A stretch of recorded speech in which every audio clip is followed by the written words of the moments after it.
Bry's Comics.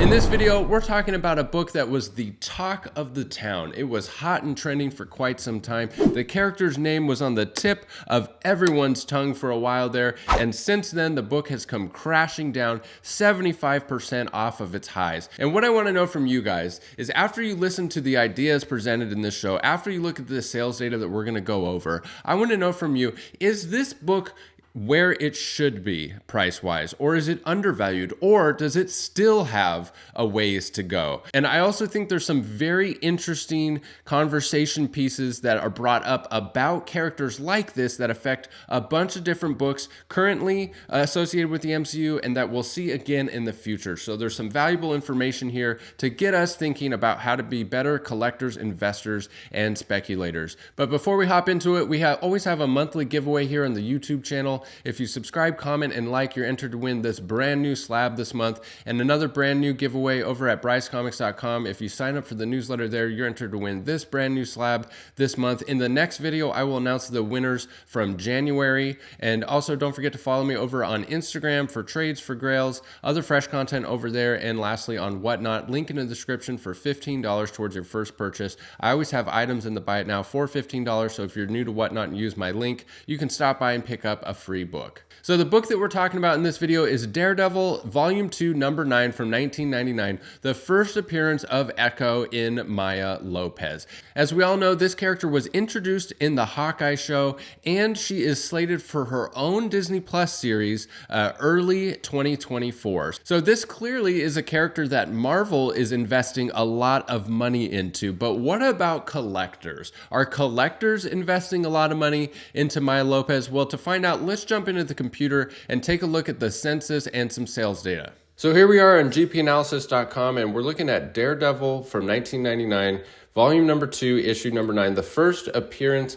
of Maya Lopez as Echo. And as you can see, the most recent sale was $229, down from its peak back here of $1,050. Now I'm going to throw out this sale here of $1,800 because this, I believe, was the newsstand edition sale, which we'll talk more about later. But for all intents and purposes, this was the high, $1,050. So the most recent sale of $229 is about a 75% drop in value. Now, one of the things that's important to note here is that I believe this was the perfect storm of events to cause the book to spike to these prices. This was around the time of the general market boom, and it was around the time of the excitement and FOMO that just went through the roof for the new Disney Plus shows and series. Everybody had stimulus money, so they had more disposable income. So this was really a perfect storm to cause this book to spike this high. And so one of my questions is right now what we're seeing the perfect storm in the opposite direction?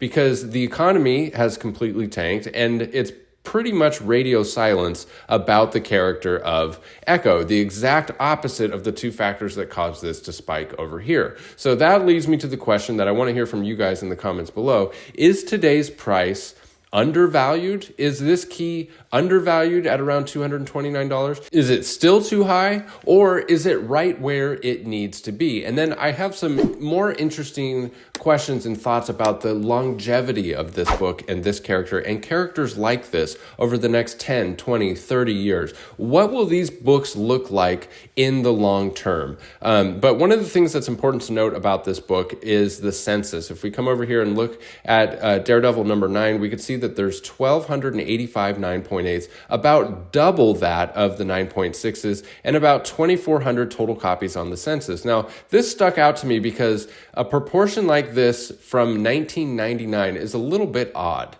To give some perspective on it, here's Inhumans Volume 2, Number 5. The same year it was released, also a Marvel Knights title, and also about the same level of importance in the character of Yelena Belova as the new Black Widow. But here we can see on the census, there's 461 9.8s compared to 405 9.6s, about an equal proportion of 9.8s to 9.6s, and about half the total number on the census. So one easy possible explanation for this is somebody had a warehouse find of this book, but it's just kind of odd to me. It's like, why would somebody have boxes and boxes of Daredevil #9. It's like a mid-issue run, but maybe it had something to do with the solicitation. Maybe it has something to do with, David Mack cover art. Maybe David Mack was, really heating up back in the 90s. So I'd like to hear from you guys if you have any idea why this book would have so many copies in 9.8 on the census when that's a little bit out of whack with other books from the same era. Now, I'm not sure that this really swings the pendulum too far in one direction or the other as far as the longevity of this book or the value of this book or why we're seeing prices come down. I don't think that it really does. I think it's just something that's interesting to keep in mind about this and something that piqued my interest. Now, if you come over here to eBay and take a look at the copies that are actually available, there's 132 results for Daredevil #9, CGC 9.8. Obviously, a lot of these aren't CGC 9.8s or don't apply. Like, it is the Wild West over here on eBay, you guys. Here's a Daredevil #9 listed as a CGC 9.8, but it's a raw book.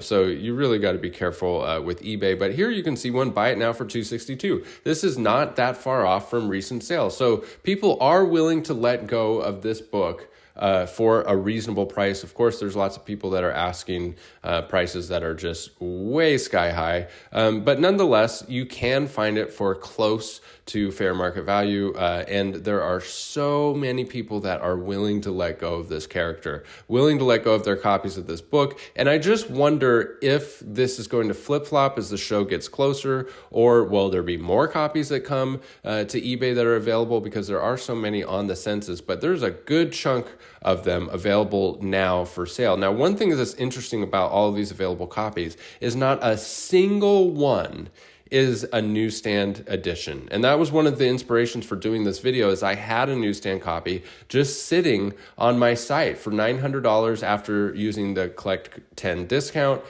which was down about half from the peak sale, and the only known sale that I know of for a newsstand edition. GPA doesn't list out the difference between newsstand and directs for this book, but I do remember watching this and seeing this sale and thinking, $1,800 was an impressive sale for the newsstand, but I thought that, 50% of that, surely somebody would jump on that. And when it just sat there for weeks and weeks until I decided to do this video, and I'll get more into that here right now. So the inspiration for this video actually came from a couple of copies of this book coming through my shop, and I was just absolutely shocked at the prices that these books were going for, because I had price memory of this book closer to the $600 mark. So when I saw it was going for around $200, I was shocked. And then the newsstand edition came through my shop, and as you can see there on eBay, there's very, very few copies of this available in the wild, certainly a Ghost in 9.8. And so when this came through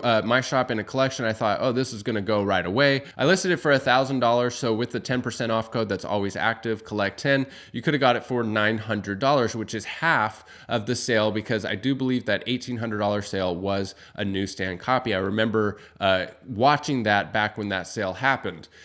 So I thought for sure at 50% off, as rare as this book is, yes, the direct edition is down 75% off of its high, but the newsstand edition's the incredibly rare variants in a case like this with newsstand don't tend to see the same percentage increase drop. It's a supply and demand thing. If there's only a handful of copies, if that, of the newsstand edition versus 1,200 copies of the direct edition as we see, it's not going to see as much of a price drop. So when I had the idea to do this video, I thought, you know what, I'm going to do this video. I'm going to go ahead and hold on to that book, that newsstand copy. It's so rare. I love rare stuff in my collection that's hard to find. I think it's a feather in your cap, with so many 9.8s of the direct edition, to be one of the only people that have the newsstand, and couple that with the fact that maybe this character has some potential going forward in the MCU, but let's be clear, actually.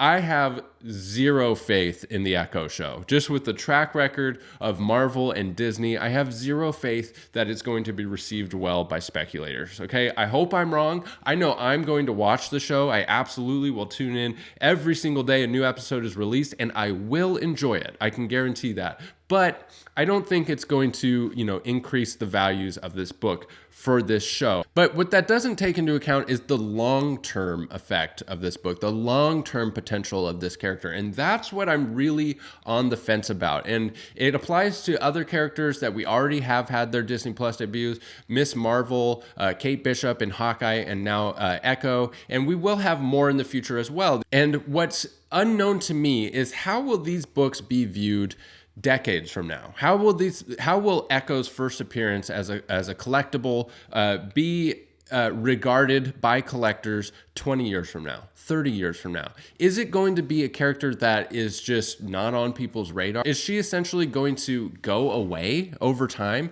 Leave a note in the comments. What do you think the future holds for these characters like Miss Marvel, Hawkeye, and Echo? Are we going to see them consistently, or are they going to fade out? And what will that do to the values of these books? Because all of these books are modern books. They're all modern, and that's what's so different and unknown about them versus blue chip keys like the first appearance of Iron Man, the first appearance of Hulk, the first appearance of Spider-Man. I mean, these are blue chip keys, bona fide, rare collectibles in any grade compared to their demand. But these modern keys, which aren't necessarily rare. There's definitely more high-grade copies, but it's all relative to demand. It doesn't matter, as we see with Hulk 181, Giant Size X-Men, Amazing Spider-Man 300. It doesn't matter if there's tens of thousands of them on the census. What's more important is the demand for them. And that's what I think is unknown about these characters.